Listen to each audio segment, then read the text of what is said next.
Land lord Jagadish ಕೆಎಂಪಿ ಅವರ ನಿರ್ದೇಶನದಲ್ಲಿ ದುನಿಯಾ ವಿಜಯ್, ರಚಿತಾರಾಮ್, ರಾಜ್ಬಿ ಶೆಟ್ಟಿ ಅವರು ಮುಖ್ಯ ಭೂಮಿಕೆಯಲ್ಲಿರುವ ಈ ಕತೆ ಪ್ರಾರಂಭವಾಗುವುದು 1980ರ ದಶಕದಲ್ಲಿ.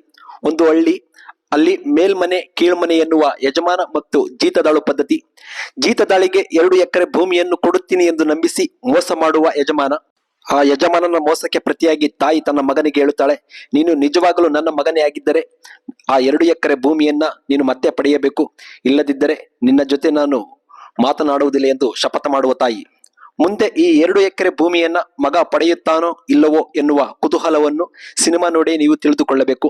ಇಲ್ಲಿ ಕೊಡಲಿ ರಾಚಯ್ಯನ ಪಾತ್ರವನ್ನು ದುನಿಯಾ ವಿಜಯ್ ಅವರು ತುಂಬಾ ನ್ಯಾಚುರಲ್ ಆಗಿ ಅಭಿನಯಿಸಿದ್ದಾರೆ.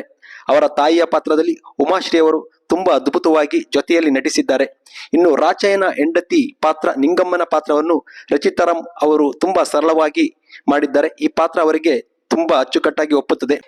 ಇನ್ನು ಸಲಗ ಭೀಮಾ ಎನ್ನುವ 2 ಕಮರ್ಷಿಯಲ್ ಸಿನಿಮಾ ಮಾಡಿ ಹಿಟ್ ಕೊಟ್ಟಿದ್ದ ದುನಿಯಾ ವಿಜಯ್ ಅವರು ನಂತರ ಮಾರುತ ಎನ್ನುವ ಇನ್ನೊಂದು ಕಮರ್ಷಿಯಲ್ ಸಿನಿಮಾ ಮಾಡಿ ಸೋತಿರುವಾಗ ಬಂದ ಈ ಲ್ಯಾಂಡ್ ಲಾರ್ಡ್ ಸಿನಿಮಾದ ಮೇನ್ ಹೈಲೈಟ್ ಅದರ ಕತೆ ಎಂದ್ರೆ ತಪ್ಪಾಗಲಾರದು. ಮತ್ತು ಕತೆಗೆ ಪೂರಕವಾಗಿ ಅವರು ಹಾಕಿರುವ ಸೆಟ್ ತುಂಬಾ ಚೆನ್ನಾಗಿ ಫ್ರೇಮ್ ಟು ಫ್ರೇಮ್ ಕಾಣಿಸುತ್ತದೆ.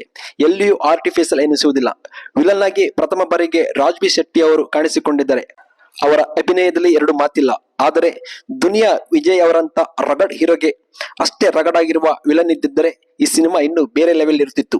ಇವರ ಜೊತೆಗೆ ಅವಿನಾಶ್, ಶರತ್ ಲೋಹಿತಾಶ್ವ, ಮಿತ್ರ, ಅಚ್ಯುತ್ ಕುಮಾರ್ ಹೀಗೆ ದೊಡ್ಡ ತಾರಾ ಬಳಗವನ್ನು ಹೊಂದಿರುವ ಈ ಚಿತ್ರವು ಕೊಟ್ಟ ಕಾಸಿಗೆ ಮೋಸ ಮಾಡುವುದಿಲ್ಲ. ಅಲ್ಲಲ್ಲಿ ದರ್ಶನ್ ಅವರ ಕಾಟೇರ ಚಿತ್ರದ ಛಾಯೆ ಕಾಣಿಸಿದರೂ ಸಹ ಇದರ ಕಥೆಯೇ ಸ್ವಲ್ಪ ಡಿಫ್ರೆಂಟ್ ಆಗಿದೆ. ನನ್ನ ಪ್ರಕಾರ ಇದೊಂದು ಗುಡ್ ವಾಚ್ ಸಿನಿಮಾ ಅಂತ ಹೇಳಬಹುದು. ಈ ಚಿತ್ರದಲ್ಲಿ ನಮ್ಮ ಆತ್ಮೀಯ ಸ್ನೇಹಿತರಾದ ಮಿಮಿಕ್ರಿ ಮಹಾದೇವ್ ಮತ್ತು ಅವರ ಪತ್ನಿಯವರು ಸಹ ಈ ಚಿತ್ರದಲ್ಲಿ ಮೊದಲಿಂದ ಕೊನೆಯವರೆಗೂ ಕಾಣಿಸಿಕೊಂಡಿದ್ದಾರೆ. ಅವರಿಗೆ ಇನ್ನೂ ಹೆಚ್ಚಿನ ಚಿತ್ರಗಳಲ್ಲಿ ಅವಕಾಶ ಸಿಗಲಿ ಅಂತ ಹೇಳುತ್ತಾ ಲ್ಯಾಂಡ್ ಲಾರ್ಡ್ ಸಿನಿಮಾದ ರಿವ್ಯೂವನ್ನ ಮುಗಿಸುತ್ತಿದ್ದೇನೆ.